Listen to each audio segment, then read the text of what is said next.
Kaya lang ako nagkakaroon ng ganitong lotion dahil nga ang asawa ko ay nasa Jeddah. Hirap na hirap ako bumili ng lotion na to, mga mari ko. Ang ganda nito. Ayan. Yan yung kanyang waybill. And nagba-browse-browse lang ako dito sa TikTok. Nakita ko, meron na sa TikTok. At ayun na nga.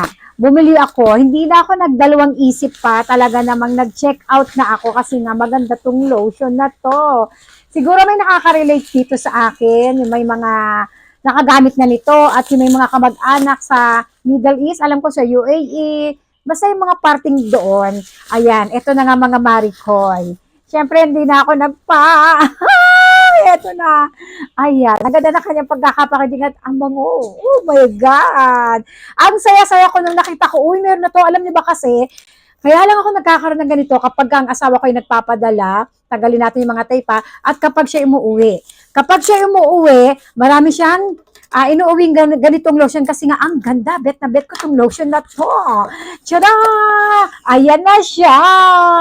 Grabe, o diba? Sa may mga kamag-anak dyan sa Middle East, eto na mga mari ko, alam ko may mga nakaka-relate sa akin kung gaano kaganda tong lotion na to. Kapag nagpapadala yung asawa ko sa katrabaho niya, kapag ka umuwi, Diyos ko, napapadala niya lang dalawa kasi nahihiya siya kasi nga medyo mabigat siya at malaki siya. Mars, tignan mo, malaki. Tapos, kapag ang asawa ko umuwi, marami na. Siguro mga 20 bottles na ganito. At lagi ko sinasabi, make sure mo lang yung kanyang expiration date ay matagal. Pero hindi na tatagal sa akin. May expiration date andyan sa baba. Ayan, ganyan siya. At alam nyo ba, effective to sa akin. Okay, disclaimer, tandaan natin na tayo magkakaiba-iba ng balat, ha? Pero alam nyo ba, ang dami kong nakikita na sa kanila, effective din tong papaya lotion na to. Ayan, RDL. Masaya-masaya na ako, mga mari ko. Grabe, ganito yung kanyang consistency. Ayan. Mabango.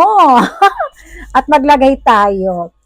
Sobrang saya ko. Sabi ko, uy, sabi ko nga sa asawa ko, naku, mahal. Kahit di mo nakapadalahan kasi nakita ko, meron na palang lotion na paborito ko dito sa TikTok. Ayan, mga marikoy. Oy, Mars, naku, kung gusto nyo nito, matry nyo itong lotion na to, ilalagay ko sa yellow basket kung kaninong seller ko to nabili. Grabe itong lotion na to.